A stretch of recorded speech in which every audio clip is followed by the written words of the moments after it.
কৃষক কৃষি তার উন্নয়ন সব নিয়ে আমাদের এই আয়োজন। বাংলার কৃষি, বাংলার কৃষি, বাংলার কৃষি। ফলবে ফসল ভরবে গোলা আরো বেশি বেশি।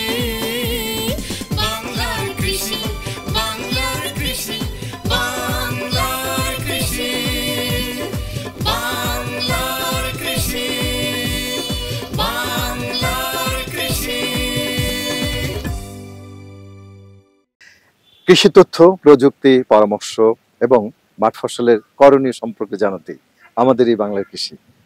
প্রিয় কৃষক ভাইরা, বাংলাদেশ টেলিভিশনের নিয়মিত কৃষি বিষয়ক অনুষ্ঠান বাংলার কৃষি দেখার জন্য আমি আব্দুল শহীদ মিঠু আপনাদের আমন্ত্রণ এবং শুভেচ্ছা জানাচ্ছি। আমাদের আজকের বিষয় গ্রীষ্মকালীন তরমুজের বাণিজ্যিক চাষ। তরমুজ একটি উৎকৃষ্ট এবং তৃপ্তিদায়ক ফল। বর্তমানে সারা দেশে তরমুজ চাষ হয়ে থাকে। অনেকেই গ্রীষ্মকালে তরমুজের চাষ করে উপকৃত হচ্ছেন। নানান জাতের তরমুজের চাষ বৃদ্ধি পাচ্ছে।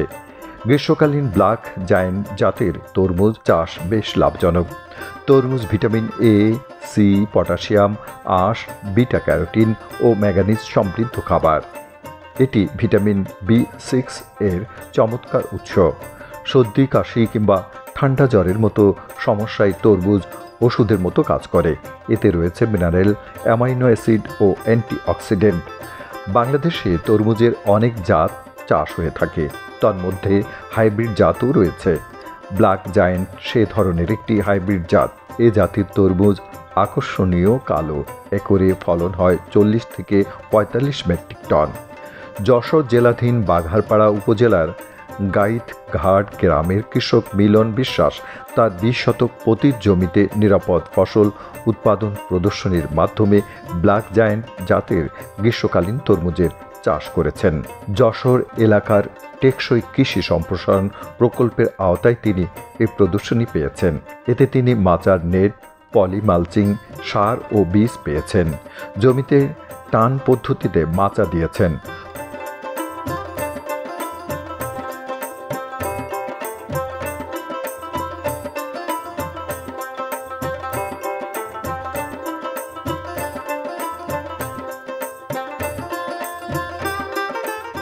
আমাদের দেশে খোরপোশের কৃষি থেকে এখন কিন্তু বাণিজ্যিক কৃষিতে আমাদের কৃষক ভাইরা যাচ্ছে। কারণ হচ্ছে যে এখন কিন্তু কৃষক ভাইরা নিজেরা বুঝে শুনে বাজার দর জেনে কৃষি কাজটা করছেন। আমাদের পিছনে যেটা দেখতে পাচ্ছেন সেটা হলো একটি গ্রীষ্মকালীন তরমুজের ক্ষেত এবং এই ক্ষেতে বাণিজ্যিকভাবেই এই চাষাবাদটা হচ্ছে এবং কিভাবে ওনারা এটা চাষ করছেন সে বিষয়ে আমার এই কৃষক ভাইয়ের কাছে জানতে পারবো। কি নাম ভাই আপনার? আমার নাম মিলন বিশ্বাস। মিলন, গাইতঘাট গ্রামে একজন কৃষক। আচ্ছা মিলন দা, কেমন আছেন আপনি? হ্যাঁ, আমি ভালো আছি। আপনার পকেটে দারুণ একটা মোবাইল দেখতে পাচ্ছি, স্মার্ট মোবাইল। আচ্ছা, এখান থেকে তো আপনার ছবি তুলতে পারেন না? হ্যাঁ হ্যাঁ। এই ছবি তুলে কি আপনারা কৃষি অফিসে কোনো যদি রোগ বালাই হয় তাহলে ওটা পাঠান? অনেকবারই দিছি। তার মানে প্রযুক্তি এখন আপনাদের হাতের কাছে নাকি? আচ্ছা, আমরা আবহাওয়া দেখি, বিশেষ করে আমার আবহাওয়া দেখা এবং কৃষির সাথে সম্পৃক্ততা করার জন্য বিশেষ করে স্মার্টফোন ব্যবহার করা মাঠে ঘাটে। তো 5 বছর আগে আমরা ওই গান্নার বাজার থেকে কালীগঞ্জের একটা উপজেলা, ওখানে আমরা দেখি ওখানে যে চাষ আমরা দেখতে গেছিলাম প্রথম।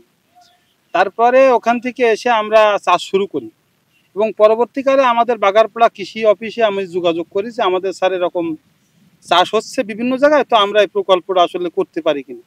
তা ওনারা আমরা উদ্বুদ্ধ করে, বিশেষ করে আমাদের উপসহকারীরা আমাদেরকে উদ্বুদ্ধ করে এবং বিভিন্ন সময় তারা আমাদের বিভিন্ন প্রযুক্তি দিয়ে সহযোগিতা করেছে। তো তারপরে আমরা এই চাষ শুরু করলাম। দেখলাম জীবনকাল কম, এর 60 থেকে 70 দিন সর্বোচ্চ এর ভিতরে হারভেস্ট করা যায়। যে কারণে আমরা এই তরমুজের এই যে গ্রীষ্মকালীন তরমুজ, এখানে আমরা 3টে ফসল একই টলের যে টল দিয়ে আছে, এখানে একই সাথে 3টে আবাদ আমরা করতে পারছি, যে জন্য আমরা লাভজনক মনে করি। তো মানে এখন তো তরমুজ আছে, এরপরে কি হবে? এই তরমুজের ভিতরে আপনার আছে 15 দিন আগে মিষ্টি কুমড়া লাগাই দিই। আচ্ছা।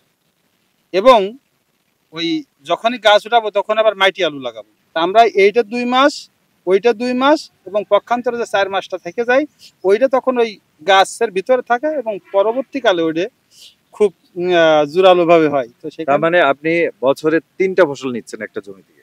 4টা ফসল, 4টে গোল আলু। গোল আলু। আচ্ছা আচ্ছা। তার মানে আপনি জমির সর্বোচ্চ ব্যবহার করছেন।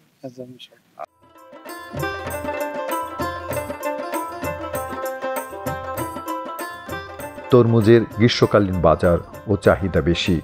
এ জাতের তরমুজ লাগানোর 60 দিনের মধ্যেই সংগ্রহ করা যায়। তরমুজ সংগ্রহের পর কুমড়া চাষ করবেন বলে তিনি আমাদেরকে জানিয়েছেন। কৃষক এ জমিতে এর আগে গোল আলু চাষ করেছিলেন।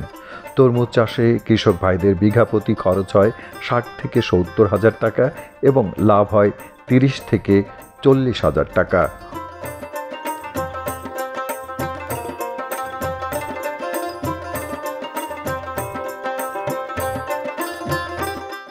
তরমুজ আছে 35 শতক মতো আছে। এর আগেও কি লাগাইছিলেন? হ্যাঁ, এর আগে লাগানো আছে। আচ্ছা, গতবার কেমন হয়েছিল? গতবার মোটামুটি ভালো হয়েছিল, গতবার বাজারও ভালো ছিল। আচ্ছা, উৎপাদন হিসাবে মোটামুটি আর কি ভালো হয়েছে। এবার কেমন হয়েছে? এবারও আশানুরূপ হয়েছে আর কি। বাজারে চাহিদা কেমন এখন? বাজারের চাহিদা এখন খুব একটা না, তারপরেও আবার চাহিদা আসতেছে সামনে। আর মনে করেন যে এই মাস পরে আর কি একটু বাড়তি বাজার আসবে, আমাদেরটা তখনই বাজারজাত করা হবে। কিছু এখন কিছু বাজারজাত হচ্ছে, কিন্তু মানে তুলনামূলক কম আর কি এখন আমাদের এখানকার।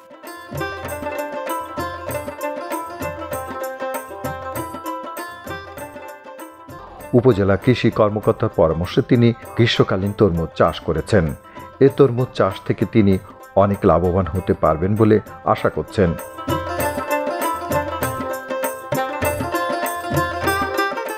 এখানে 10 হেক্টর জমিতে তরমুজ চাষ হয়ে থাকে, গ্রীষ্মকালীন তরমুজ। এটা খুবই লাভজনক ফসল, এটা দিন দিন আরো ব্যাপকভাবে প্রসারিত হচ্ছে। প্রথমে জমিটা সুন্দরভাবে চাষ করা হয়, চাষ করার পরে মালচিং দিয়ে নির্দিষ্ট দূরত্বে আর কি বীজ বপন করা হয়। এই বপন করার পর থেকে গ্রীষ্মকালীন তরমুজের বয়সটা আসলে অনেক কম, 60 থেকে 65 থেকে 70 দিনের ভিতরে এই তরমুজটা উত্তোলন করা সম্ভব হয়। অল্প দিনে এবং বেশি লাভ হয় বলে কৃষকরা এই চাষটা করতে উদ্বুদ্ধ হচ্ছে। গ্রীষ্মকালীন তরমুজে তেমন কোনো রোগ বালাই হয় না, বিশেষ করে কিছু মাকড়নাশকের সমস্যা দেখা দেয়। সেক্ষেত্রে ভার্টিমেক, অ্যামামেকটিন বেনজেট 1.8 গ্রুপের ওষুধটা আমরা প্রয়োগ করতে বলি, স্প্রে করতে বলি সুন্দর করে। আর হচ্ছে তেমন কোনো রোগ বালাই এটা হয় না এবং খুবই লাভজনক একটা ফসল। এবং মাটির উর্বরতা এবং মাটির রস ধারণের ক্ষমতার উপরে সেচটা নির্ভর করে। মাটির রসের যদি কমে যায় তখন আমরা সেচ দিতে বলি এবং আগাছা পরিষ্কার রাখতে হয়। সেক্ষেত্রে এই ফসলটা সামনে সম্ভাবনার দিক দেখছে এবং সামনে এই ফসলটা অনেক ব্যাপক হারে কৃষকদের মধ্যে সম্ভাবনা দেখতেছি এবং ব্যাপকভাবে চাষ হবে বলে আশা করতেছি। প্রয়োজন মতো চাষ ও মই দিয়ে তরমুজের জমি প্রস্তুত করতে হয়। 2 মিটার দূরে সারি করে সারিতে 2 মিটার দূরে চারা লাগাতে হয়। সাধারণত 30 থেকে 35 দিন বয়সের চারা লাগানো যায়। মাদায় সারি সারি বীজ বপন করাও যায়। হেক্টর প্রতি 20 টন পচা গোবর ও 100 কেজি টিএসপি জমি তৈরির সময় দিতে হয়। চারা রোপণের 10 থেকে 15 দিন পর 100 কেজি ইউরিয়া এবং 80 কেজি এমওপি দিতে হয়। প্রথম ফুল ফোটার সময়, ফল ধরার সময় এবং ফল ধরার 15 থেকে 20 দিন পর 60 কেজি করে ইউরিয়া এবং 80 কেজি করে এমওপি দিতে হয়। শুষ্ক সময়ে সেচ দিতে হয়। নিরাপদ, বিষমুক্ত ও স্বাস্থ্যসম্মত ফল পেতে ফ্রুট ব্যাগিং করা যেতে পারে। সাধারণত 80 থেকে 110 দিন পর ফল সংগ্রহ করা যায়। প্রতি হেক্টরে 50 থেকে 60 টন ফলন পাওয়া যায়। তরমুজ গাছের গোড়ায় যেন পানি না জমে সেদিকে লক্ষ্য রাখতে হয়। গাছ প্রতি 4টি করে ফল রেখে বাকিগুলো ছেঁটে ফেলতে হবে। তরমুজের জাপ পোকা, মাজরা পোকা, কাণ্ড পচা রোগ ও উইল্ট হয়। এসব পোকা ও রোগের ক্ষেত্রে সময় মতো প্রয়োজনীয় ব্যবস্থা নিতে হয়।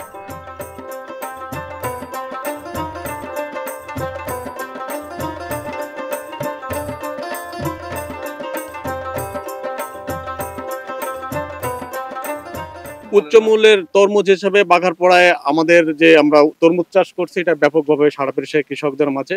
এখানে আমরা যে ভ্যারাইটিটা দেখতে পাচ্ছি এই ভ্যারাইটিটার নাম হচ্ছে সানশাইন এবং দেখা যাচ্ছে এটা করে কৃষক প্রতি বছর প্রচুর পরিমাণে লাভ করছে। আমাদের 1 বিঘা তরমুজ করতে এখানে খরচ হয় 40 থেকে 45 হাজার টাকা। আর আমাদের যে কৃষক ভাই এই কৃষক ভাই 1 বিঘা তরমুজ বিক্রি করে 1,40,000 থেকে 1,50,000 টাকা বিঘাতে বিক্রি করতে পারেন। আমাদের বাগারপাড়া উপজেলায় বিভিন্ন প্রকল্পের মাধ্যমে আমরা এই তরমুজ চাষ সম্পর্কে কৃষকদের মাঝে ট্রেনিং দিচ্ছি। এছাড়া বিভিন্ন প্রকার প্রদর্শনীতে আমরা সরকারি যে আমাদের বরাদ্দ থাকে, বরাদ্দ থেকে আমরা কৃষকদের বিভিন্নভাবে সাহায্য করে থাকি। এই তরমুজ সম্পর্কে বিভিন্নভাবে তাদেরকে উদ্বুদ্ধ করে থাকি। আমরা তাদেরকে উপজেলা তরফ থেকে কৃষকদের ট্রেনিং দিয়ে থাকি।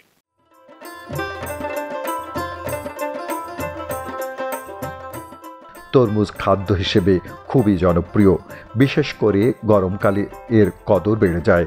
তরমুজের শরবত করেও খাওয়া যায়। তরমুজ সহজে পচে না বিধায় উত্তোলনের পর বেশ কিছুদিন ধরে বাজারজাত করা যায়। কোল্ড স্টোরে এ ফল দীর্ঘদিন সংরক্ষণ করে ব্যবহারের সুযোগ রয়েছে। তরমুজ একটি মুখরোচক ফল। সব মানুষের পছন্দের তালিকায় তরমুজ একটি লোভনীয় খাদ্য। যাদের সুযোগ আছে ব্ল্যাক জায়ান্ট জাতের তরমুজ চাষ করে লাভবান হবেন।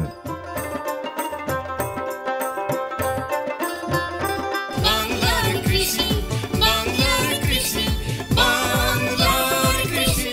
অনুষ্ঠান সম্পর্কে আপনাদের যে কোনো মতামত আমাদেরকে লিখতে পারেন। লিখবার ঠিকানা প্রযোজক বাংলার কৃষি, কক্ষ নম্বর 3016, বাংলাদেশ টেলিভিশন ভবন, রামপুরা, ঢাকা 1219। ইমেল বাংলার কৃষি 1314@gmail.com। Facebook Bangladesh television.